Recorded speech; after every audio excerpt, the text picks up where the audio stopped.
दोस्तों, हमारे YouTube channel में दिव्य दृष्टि इंस्टीट्यूट अशोक सर में आपका स्वागत है। बहुत लंबा चैनल का नाम दिया गया है, उसके पीछे अलग लॉजिक है।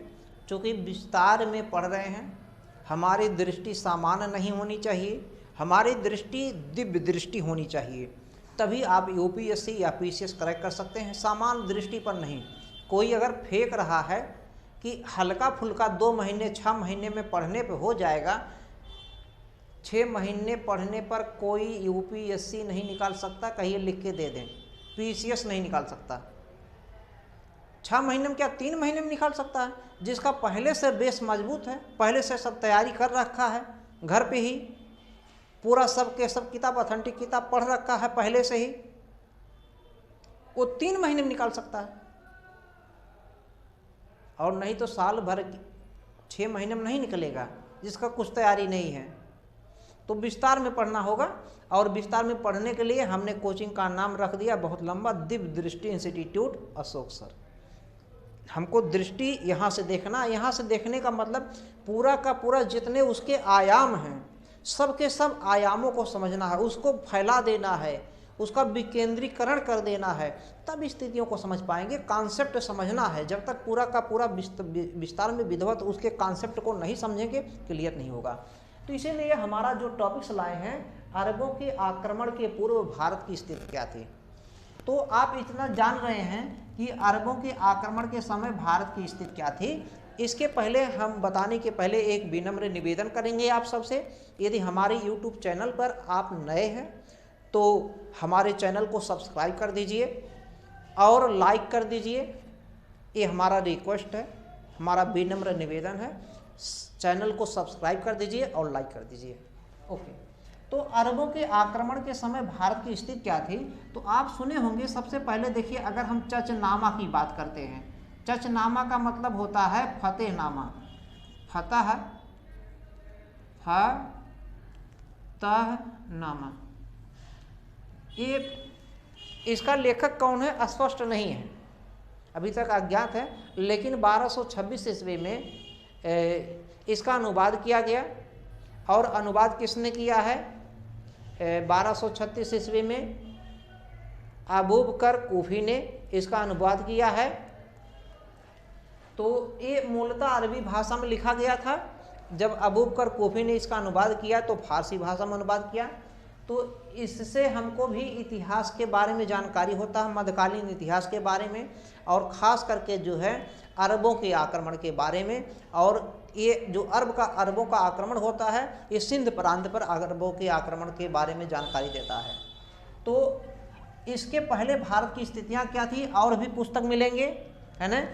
तहकीक एक हिंद है, तहकीक ए हिंद, और तहकीक ए हिंद के अलावा और देखिए पुस्तक का नाम है ताजुल मासिर है। ताजुल मासिर भी पुस्तक है। तो कई पुस्तक हैं।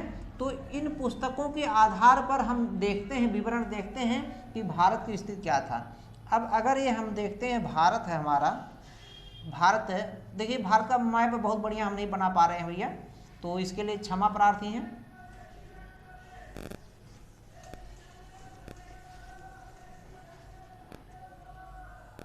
भारत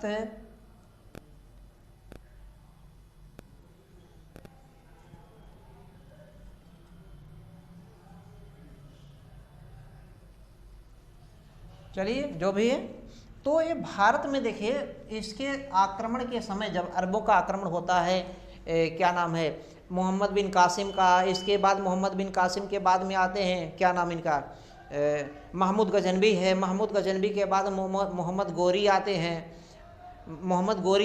मोहम्मद गोरी के बाद कुतुबुद्दीन ऐबक हैं, कई सब लोग आते हैं। तो पूरे मध्यकालीन के इतिहास की बात करते हैं, लेकिन मुख्य रूप से अरब के आक्रमण की हम बात कर रहे हैं। अरबों का आक्रमण जो 712 ईस्वी से शुरू होता है। तो यहाँ की अगर बात करें तो ये इतना जो है बिहार प्रांत में आता, बंगाल प्रांत में आता था। और यहाँ पे कौन वंश के लोग थे? पाल वंश के। पहले पाल वंश के आते हैं, और जब पाल वंश का पतन हो जाता है तो इसके बाद में यहाँ पर आते हैं सेन वंश।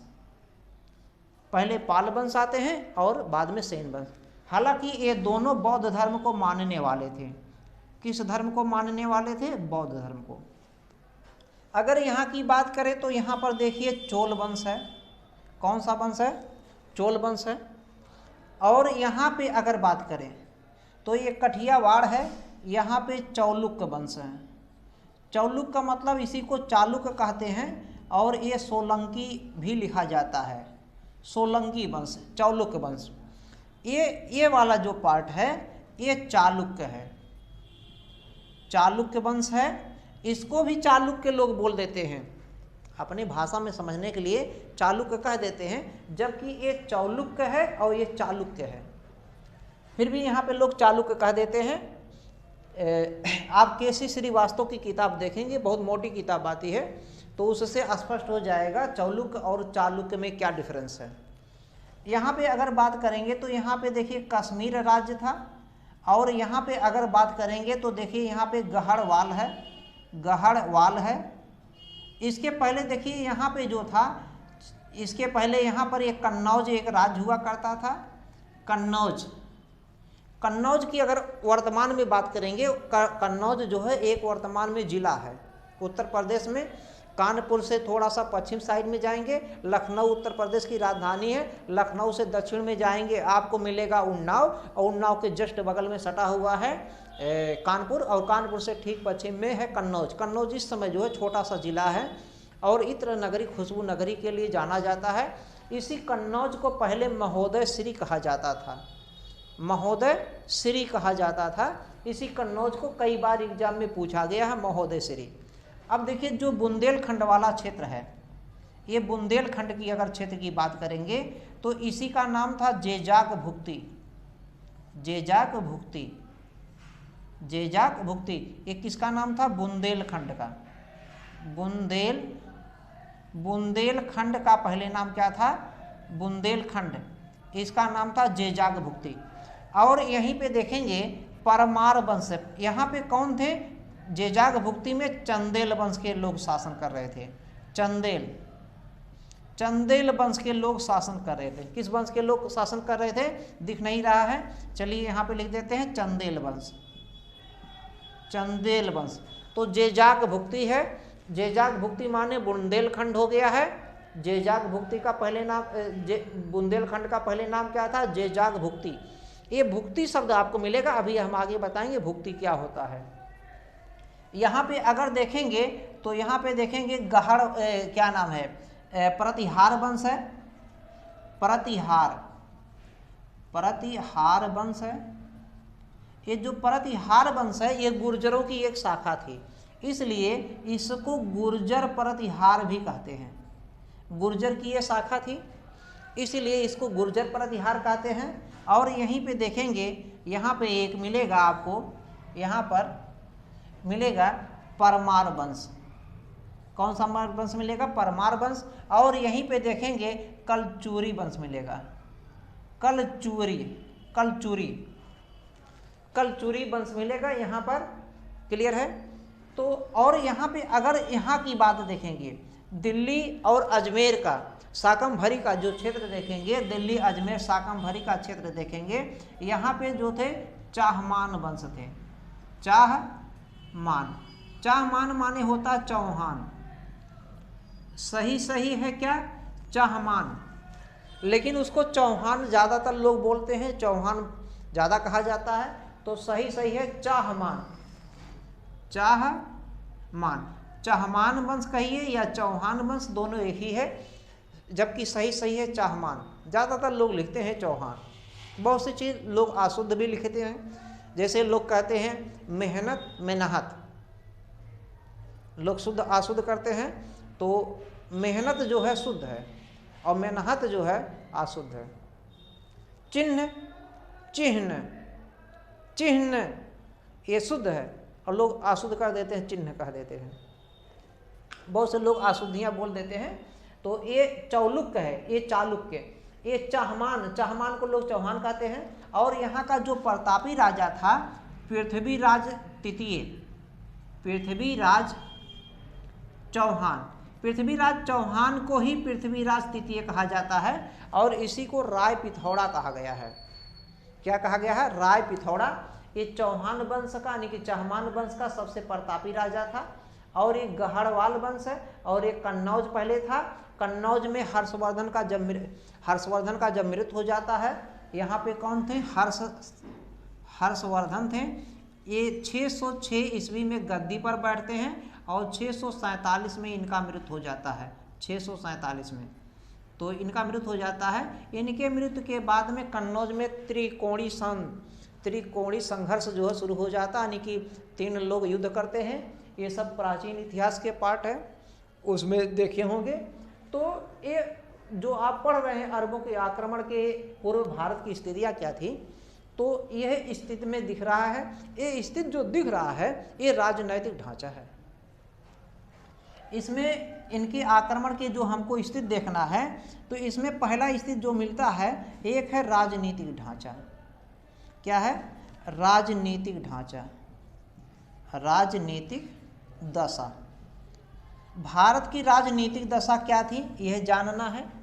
भारत की राजनीतिक दशा, ये भारत की राजनीतिक दशा क्या थी सबसे पहले यही जानना है। राजनीतिक दशा में या स्थिति में ये जानेंगे विभिन्न देश, विभिन्न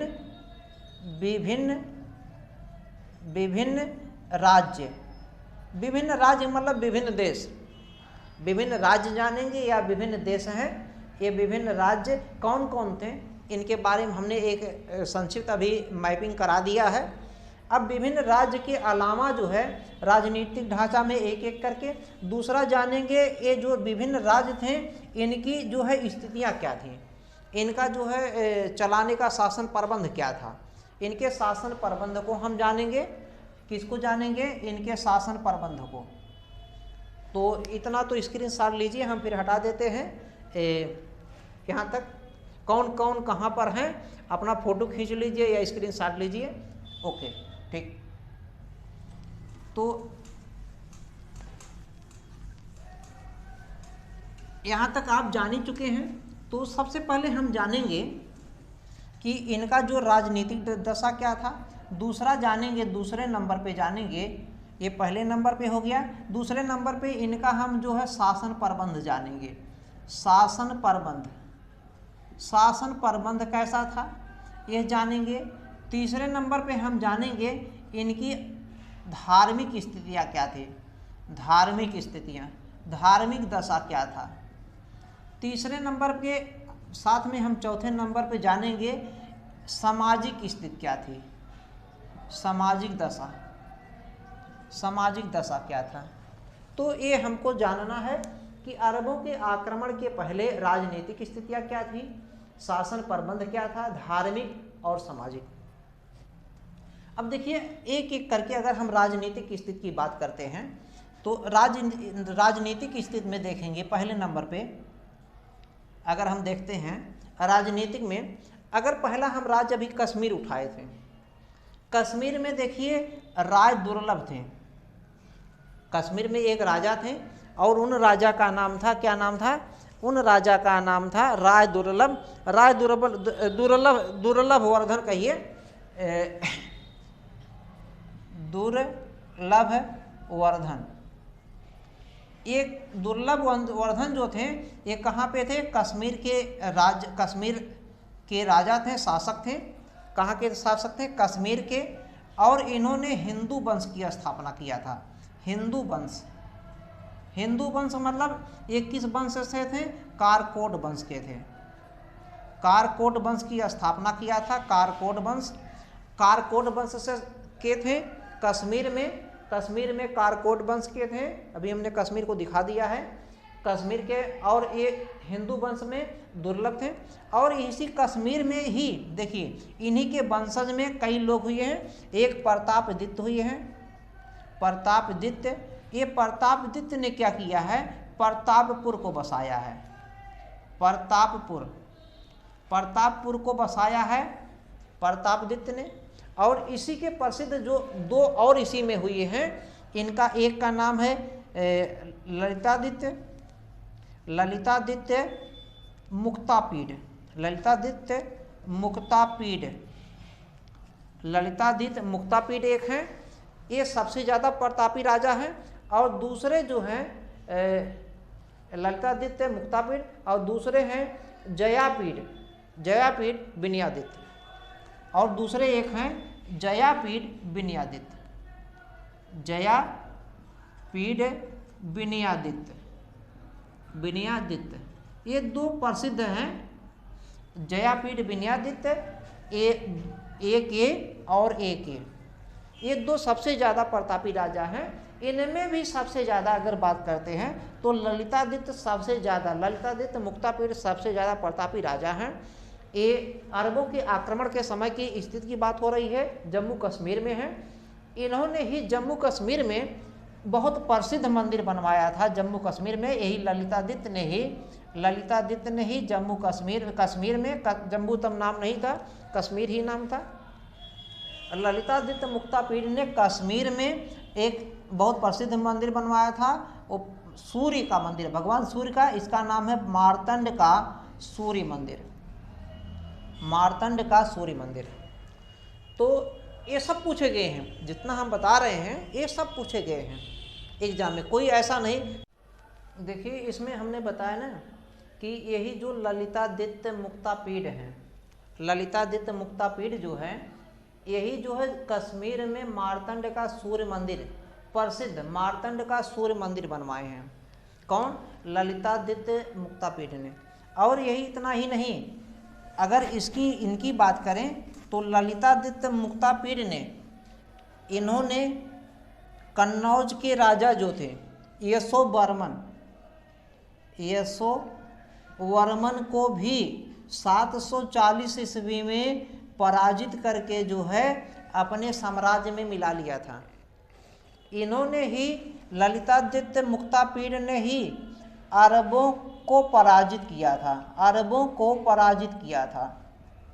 ये अरबों को पराजित करने वाले कश्मीर के राजा जो है कारकोट वंश के ललितादित्य मुक्तापीड थे।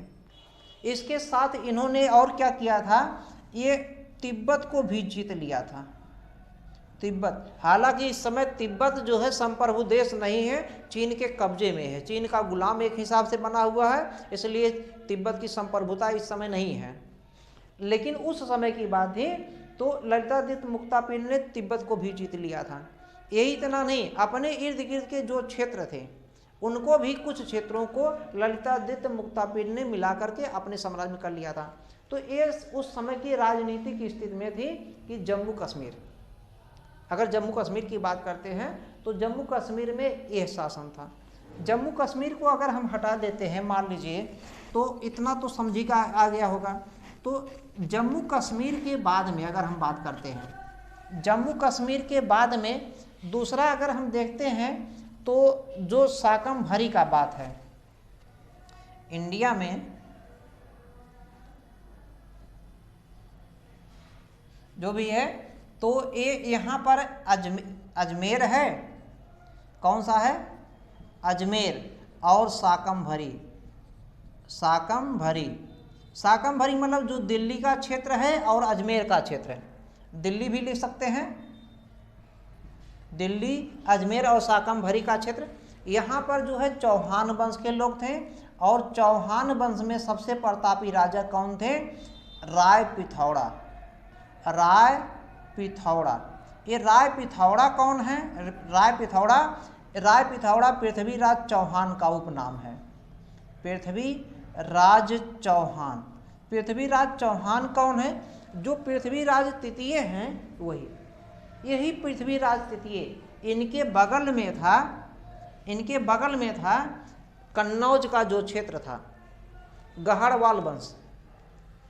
गहड़वाल वंश अंत में हर्षवर्धन की मृत्यु के बाद में यहाँ पे गहड़वाल वंश के राजा आते हैं, और ये राजा कौन थे? जयचंद, जयचंद। ये जयचंद कौन है? यही जयचंद, आप याद करेंगे बाद में पता चलेगा, यही जयचंद की पुत्री थी संयोगिता, जिनका स्वयंवर हुआ था। उसी स्वयंवर से यही पृथ्वीराज जो चौहान है, पृथ्वीराज तृतीय ही पृथ्वीराज चौहान है, राय पिथौड़ा इन्हीं को कहा जाता है। ये स्वयंवर से जयचंद्र की पुत्री संयोगिता को अपहरण कर लिए थे, उठा के लेके भाग गए एक दो जो भी है।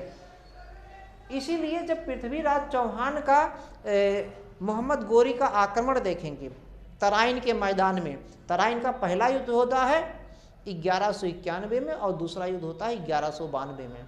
पहले युद्ध में तो ये विजयी रहते हैं, लेकिन इस युद्ध के बाद में, तराइन के पहले युद्ध में जब 1191 में होता है, इस युद्ध के बाद में ये भोग विलास में विलासिता पूर्वक जीवन व्यतीत करने लगते हैं, जिसका परिणाम क्या आता है, तराइन का दूसरा युद्ध इनके पक्ष में नहीं रहा, अर्थात ये हार गए।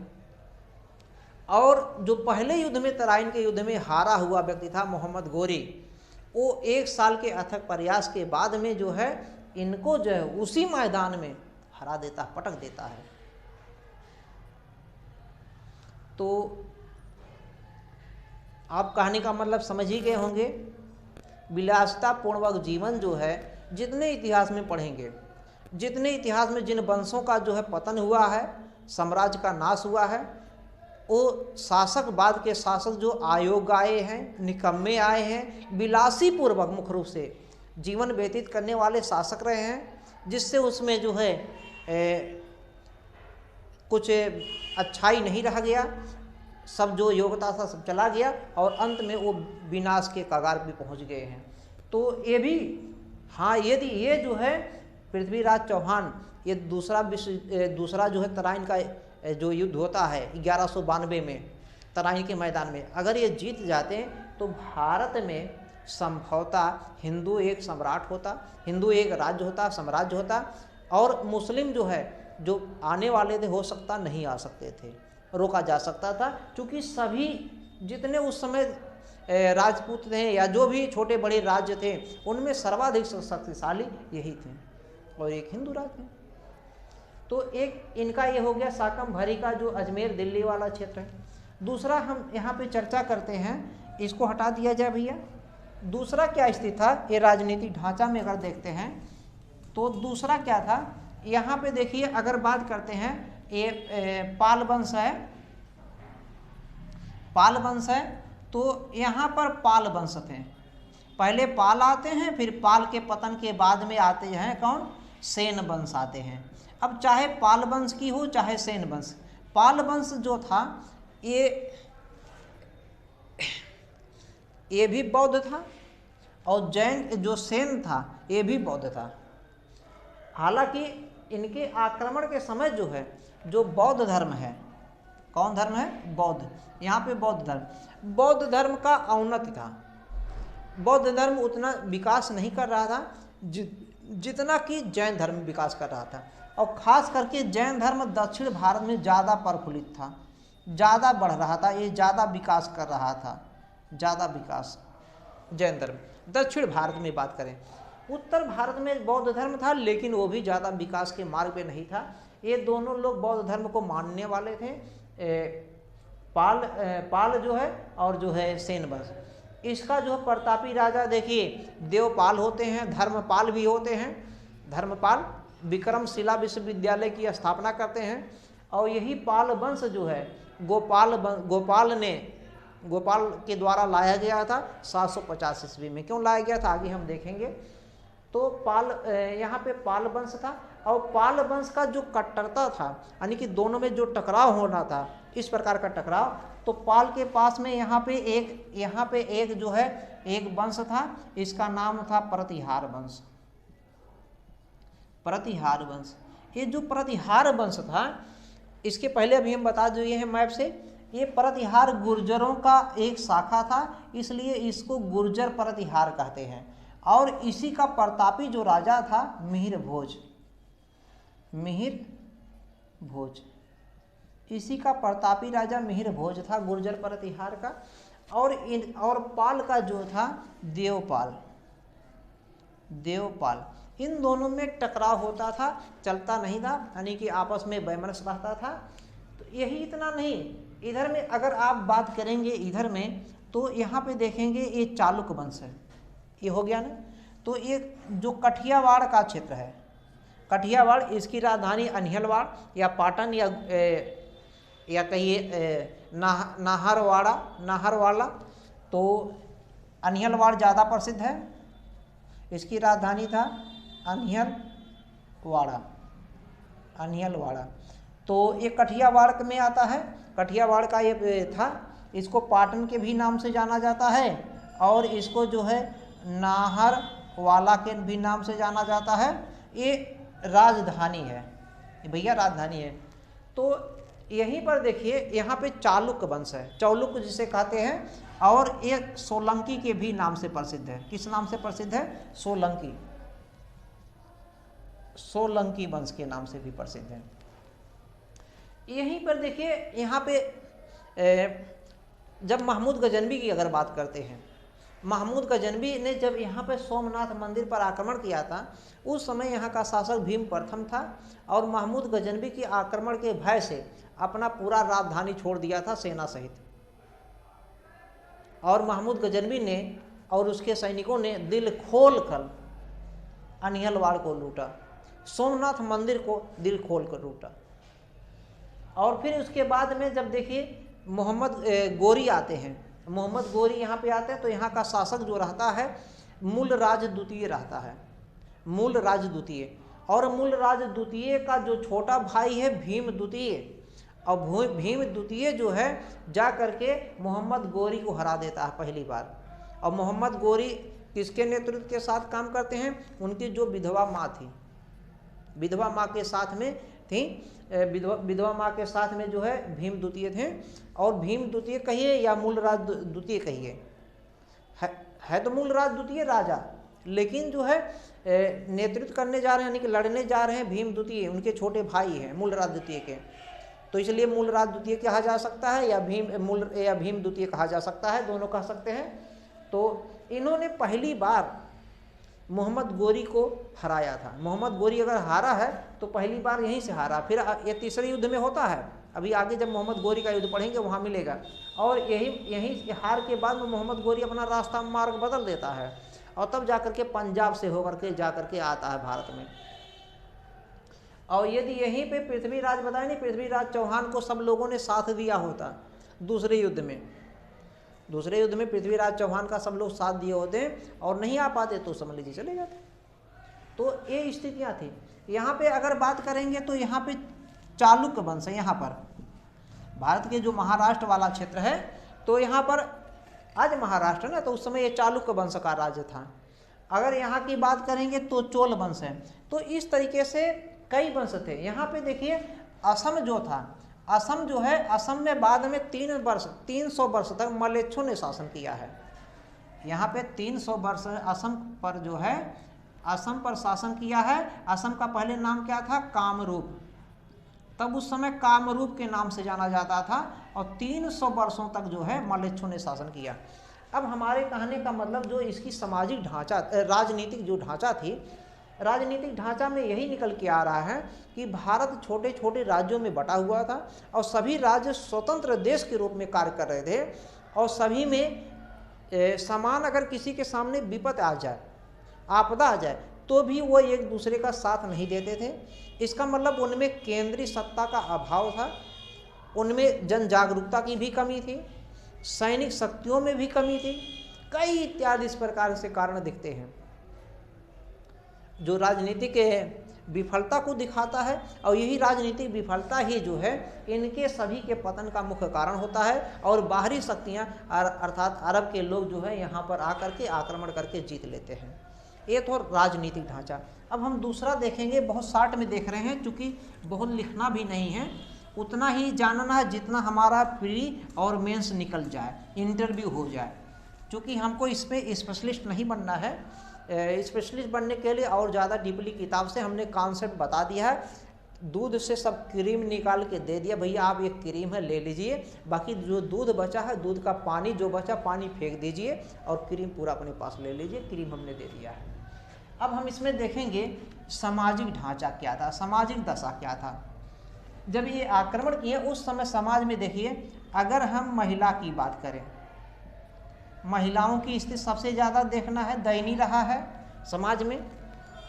भारतीय संविधान निर्माताओं ने महिलाओं की स्थितियों को सुधारने के लिए ज़्यादा से ज़्यादा कार्य किया है। तो महिला जो थी, तो यहाँ पे सती प्रथा प्रचलित था। सती प्रथा जो था भैया प्रचलित था, धूमधाम से चल रहा था, लोग मना रहे थे। अपना जो है सब चल रहा था।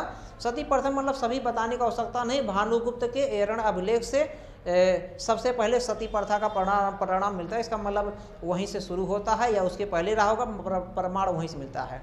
लेकिन यहाँ पे जब ये तो 712 ईस्वी है, यानी कि गुप्त काल के बाद की घटना से, तो सती प्रथा था। और दूसरी चीज़, अगर महिला में बात किया जाए, विवाह के संदर्भ में बात किया जाए, तो विवाह जो होता था भैया, ये बहुविवाह भी प्रचलित था।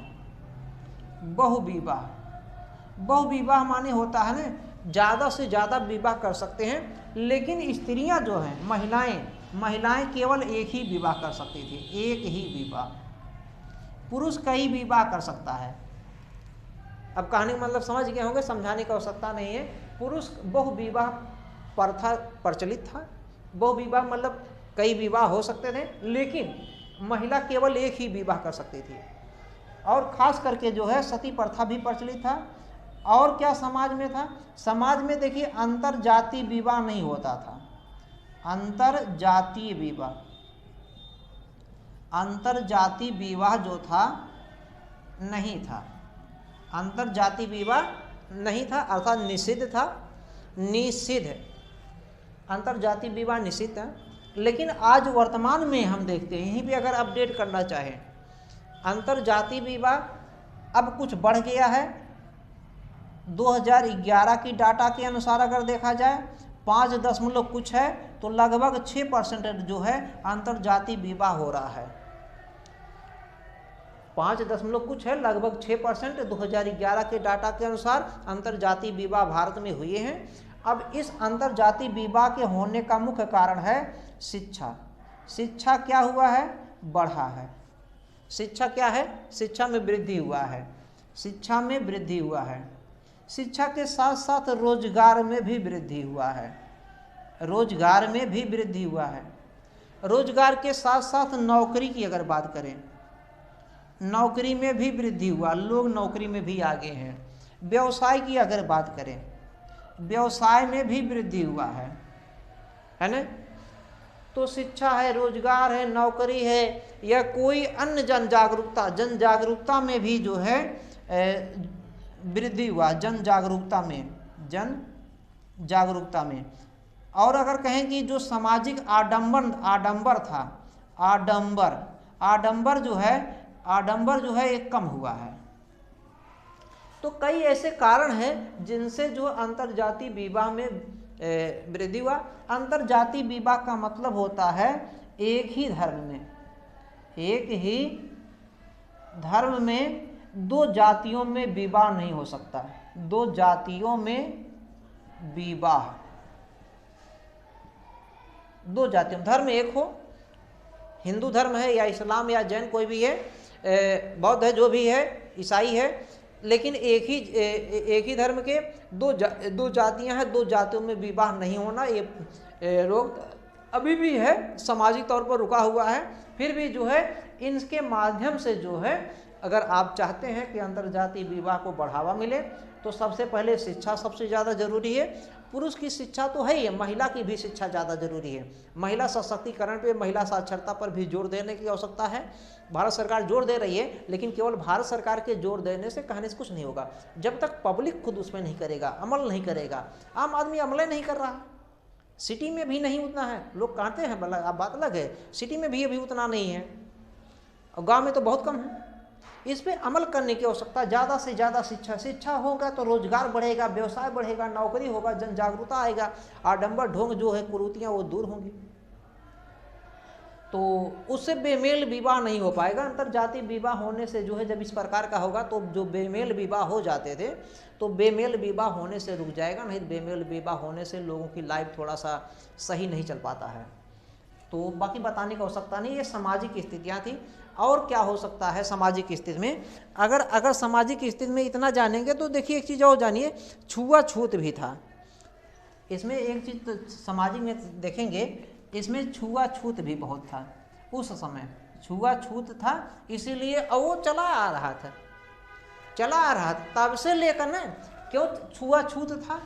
छुआछूत प्रथा था।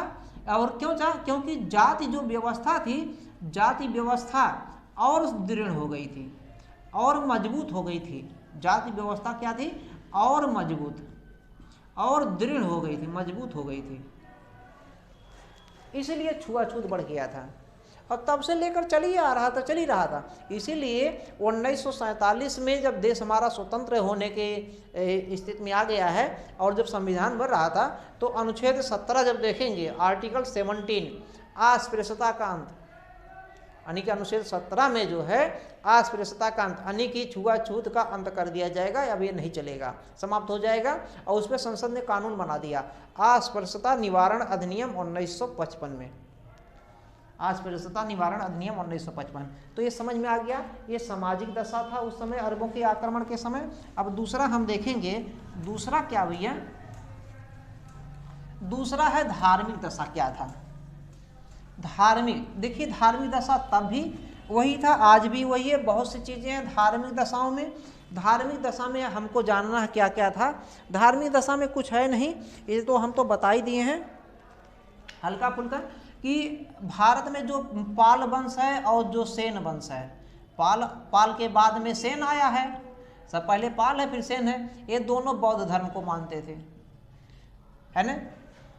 उत्तर भारत में बौद्ध धर्म ज़्यादा प्रचलित था।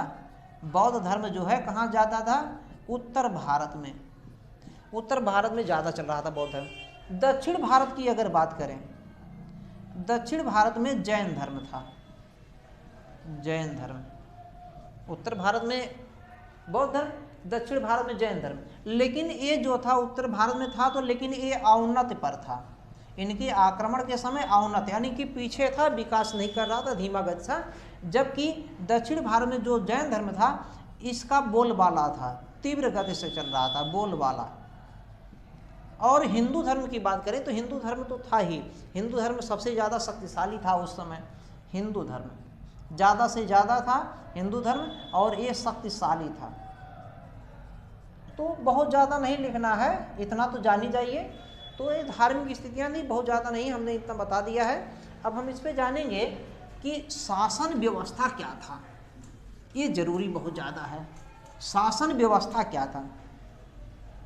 शासन व्यवस्था में अगर बात करते हैं तो देखिए, जो शासन व्यवस्था है ये यहाँ का जो था राजतंत्र व्यवस्था था, राजतंत्र व्यवस्था, राजतंत्र व्यवस्था था। कैसा व्यवस्था था, राजतंत्र व्यवस्था। राजतंत्र मतलब राजा है, राजा ही सब कुछ है, जो राजा चाहेगा वही होगा, जो राजा चाहेगा वही होगा। राजतंत्र व्यवस्था मतलब यही है, सब कुछ जो है राजा ही करता है, और रहेंगे तो सबके उसके साथ भी सब रहेंगे, लेकिन राजा का आज्ञा जो है, राजा सब कुछ रहता माना जाता है, तो राजतंत्र व्यवस्था था। लेकिन इसके साथ साथ आवश्यकता पड़ने पर चुनाव भी हो जाता था, चुनाव भी होता था। जैसे अगर हम बंगाल की बात करें, बंगाल, उस समय पश्चिम बंगाल का जन्म नहीं हुआ था, केवल बंगाल ही था।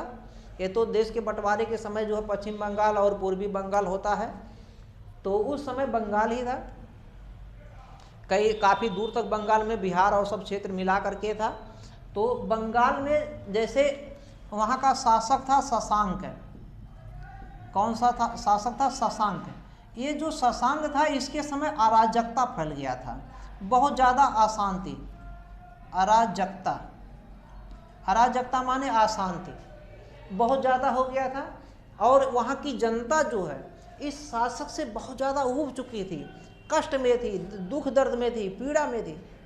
इसीलिए वहाँ की जनता ने इसको हटा करके इसके स्थान पर एक नए युवक जो सेना में थे, अभी नवयुवक थे, सेना में थे, उनको जो है बंगाल का राजा बना दिया, और इनका नाम था गोपाल। इन्हीं गोपाल में पाल वंश माने गए हैं कि पाल वंश है। आगे बाकी पढ़ेंगे, बंगाल में जब पाल वंश आता तो वहाँ विस्तार में अध्ययन देखेंगे। और प्राचीन इतिहास का ये चूँकि टॉपिक्स है, प्राचीन इतिहास के अंतिम चरण का पार्ट है। तो बंगाल में जो है चुनाव के माध्यम से, चुनाव के ही माध्यम से गोपाल को 750 ईस्वी में, 750 ईस्वी में वहाँ की जनता ने जो है वहाँ का राजा बना दिया है। कहाँ का, बंगाल का। राजतंत्र व्यवस्था तो था, लेकिन ये भी हो जाया करता था। पूछा गया प्रश्न है कि किसको जो है जनता ने स्वयं चुन करके जो है एक सेना से सेनापति ने सेना के कर्मचारी से सेना में ही थे, तो सेना सैनिक को कुल मिला करके चुन करके जनता ने जो है राजा बना दिया है, तो गोपाल ही है। तो ये भी व्यवस्था था। तो ये शासन व्यवस्था, ये इसके साथ साथ में अगर हम बात करते हैं तो शासन व्यवस्था में हम देखते हैं जो पूरा साम्राज्य था, साम्राज्य ये प्रांतों में विभक्त था, प्रांतों में विभक्त था, यानी कि प्रांतों में बटा था। चूंकि राजा जो है छोटे छोटे राज्य जरूर थे, लेकिन फिर भी जैसे बंगाल एक राज्य है ना, और क्या नाम इसका है जो गुजरात वाला कठियावाड़ वाला है, या जो है चालुक वाला है, या जो है अजमेर और दिल्ली शाकंभरी वाला क्षेत्र है, कश्मीर वाला, इतना तो छोटा भी नहीं है। तो इसलिए वो देश जरूर देश हो, लेकिन उसको भी प्रांत में बांटे थे। इन्हीं प्रांतों को प्रांतों को उस समय भुक्ति कहा जाता था। कई बार पूछा गया भुक्ति। पूर्व मध्यकाल में, पूर्व मध्यकाल मतलब मध्यकाल के पहले का जो समय है, यानी कि, और प्राचीन का उत्तरार्ध काल या प्राचीन काल, प्राचीन के मध्यकाल से शुरू होता है, उत्तरार्ध तक चलता है, और मध्यकाल के कुछ शुरुआत का काल भी। तो यहाँ पे प्रांतों को भुक्ति कहा जाता था। प्रांतों को क्या कहा जाता था? भुक्ति।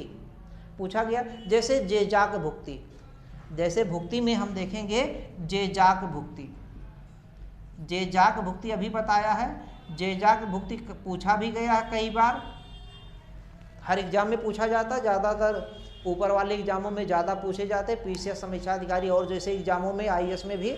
तो जेजाक भुक्ति ये बुंदेलखंड का पहले नाम था। बुंदेलखंड में ही चंदेल वाले हैं, चंदेल वंश, और वही चंदेल वंश जो विश्व प्रसिद्ध खजुराहो मंदिर बनाए हैं। तो जेजाक भुक्ति, तो ये भुक्ति प्रांतों को कहते थे। और यहाँ का जो मेन आदमी होता था, जैसे सीएम होते हैं ना प्रांत में, सीएम माने चीफ मिनिस्टर यानी कि मुख्यमंत्री, तो ऐसे इसका कौन होता था? ऊपरिक होता था। ऊपरिक ये प्रधान है मेन, यानी कि मुख्यमंत्री जैसा है, मुख्यमंत्री जैसा, मुख्यमंत्री जैसा है। ऊपरिक जो है ये कौन है? मुख्यमंत्री जैसा होता है। ऊपरिक सीएम जैसा होता है। यहाँ तक क्लियर हो गया। साम्राज्य जो है प्रांतों में विभक्त था, और प्रांतों को भुक्ति कहा जाता था। भुक्ति का जो मुखिया होता था ऊपरिक के नियंत्रण में ही पूरा प्रांत रहता था। अब ये जो प्रांत है भैया, ये प्रांत, अब ये प्रांत जो है देखिए, अब ये प्रांत इसको ऊपर वाला हटा दें, ठीक है। अब ये जो प्रांत भैया, ये प्रांत किस में विभक्त था? प्रांत जो है जिले में विभक्त था। जिले में किस में विभक्त था? जिले में, यानी कि कई जिले मिला करके प्रांत बनाए जाते थे। इन्हीं जिलों को जो क्या कहा जाता था? विषय कहा जाता था। विषय उस समय क्या कहा जाता था? विषय, जिले को। और इसका जो मुखिया होता था इसको कहते थे विषयपति। विषयपति ये कैसे है? जैसे आज का डीएम है, डिस्ट्रिक्ट मजिस्ट्रेट, जिलाधिकारी या कलेक्टर, जिसके लिए आप सब पढ़ाई कर रहे हैं, तैयारी कर रहे हैं। पहले तो देखिए मोदी की आने के पहले जो है इनकी गाड़ी में लगा रहता था बत्ती ना, तो गाड़ी एकदम चलता था, हाँ हाँ हाँ हाँ करके चलता था। लेकिन अब सरकार ने हटा दिया है समाज में समानता लाने की पल से, तो वो हम विजय हटा देते हैं। तो प्रांतों को क्या कहा जाता था? विषय। प्रांतों को जिलों में विभक्त था, और जिले को कहा जाता था विषय, और इसका मुखिया कौन होता था? विषयपति। और ये जो विषय है ये कई गांवों से मिलकर बना होता था, कई गांवों से मिलकर बना होता था। अब कई गांव को क्या कहा जाए? यहाँ पे गांव नहीं कहा जाता है। तमिलनाडु में अगर बात करेंगे तो वहाँ पे नाडु अलग चीज़, जो दूसरा शब्द आएगा, वहाँ का अलग सिस्टम है। लेकिन यहाँ की बात करते हैं तो शासन इसके अरबों के आक्रमण के समय वो भी सब जगह अलग अलग क्षेत्र है गांव के लिए। अब यहाँ पे जो गांव है, कई गांवों को मिला करके बनाया जाता था। गांव के अधिकारी को कहा जाता था, अध्यक्ष को अधिकारीन कहा जाता था। गांव का जो अध्यक्ष यानी कि गांव का जो अध्यक्ष बनता था, इस अध्यक्ष को कहा जाता था अधिकारीन। अधिकारीन। तो इतना तो आपको जानना चाहिए कि साम्राज्य प्रांतों में विभक्त था, जिसके लिए भुक्ति शब्द आया है। कई बार पूछा गया, भुक्ति का मुख्य जो होता था, अधिकारी जो होता था, मुखिया जो है ऊपरी कहा जाता था। ऊपरी कौन है? मुख्यमंत्री जैसा। और प्रांत किसमें विभक्त था? जिले में। जिले को विषय कहा जाता था। विषय का जो मुख्य मेन आदमी होता था विषयपति। इसकी स्थिति डीएम जैसी आज के है। और ये जो है गाँव में गाँव का अध्यक्ष जो होता था अधिकारी। यहाँ तक क्लियर हो गया। तो ये कुल मिलाकर के अरबों के आक्रमण के पूर्व भारत की स्थिति ये थी, जिसमें हमने राजनीतिक ढांचा देखा है, सामाजिक ढांचा देखा है, धार्मिक ढांचा देखा है और शासन प्रबंध देखा है। तो बहुत ज़्यादा विस्तार भी नहीं थे, न बहुत ज़्यादा कम है। तो एक जो हमने मध्यम मार्ग अपनाया है, चूँकि भारत में मध्यम मार्ग में ही यूपीएससी है, मध्यम मार्ग ही चलता है सब जगह, मिश्रित व्यवस्था ही चलता है, वही मार्ग हमने अपनाया है और समझ में भी आ गया होगा। अब हम दोबारा निवेदन करते हैं, ये समझ में आ गया है तो वीडियो को सब्सक्राइब कर दीजिए और लाइक कर दीजिए। धन्यवाद। ऐसे नमस्ते करते हैं। नमस्ते ऐसे नहीं किया जाता भैया इंटरव्यू में जा कर के। सब नमस्ते।